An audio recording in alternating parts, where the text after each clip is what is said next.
Bonjour, bienvenue chez Amiel Notaire. Cette semaine, on vous parle des frais reliés à l'achat et à la vente d'une maison, à savoir quel montant à peu près il faut prévoir pour cette transaction-là, si je suis un acheteur ou si je suis un vendeur.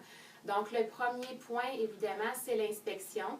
Donc, lorsqu'une maison vous intéresse sérieusement et que vous comptez faire une offre d'achat, c'est toujours conditionnel à l'inspection, idéalement, par un inspecteur en bâtiment. Donc, il faut prévoir déjà ces honoraires qui arrivent avant même d'avoir fait la transaction.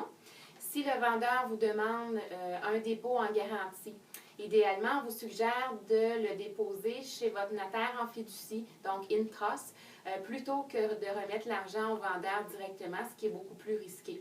Donc, si on vous demande un dépôt, c'est certain que vous devrez prévoir à le sortir immédiatement de votre compte bancaire.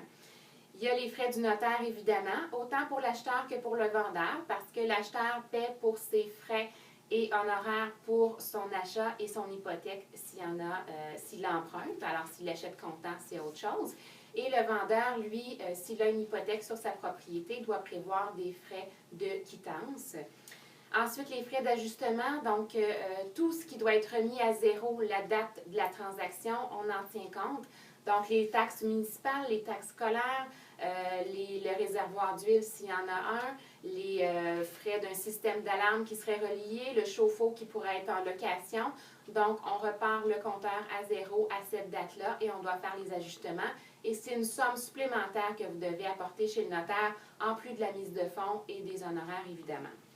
La taxe de 9 sur la prime SCHL, donc si vous empruntez avec la SCHL, vous avez cette taxe-là à fournir lors de l'achat, donc c'est à prévoir également.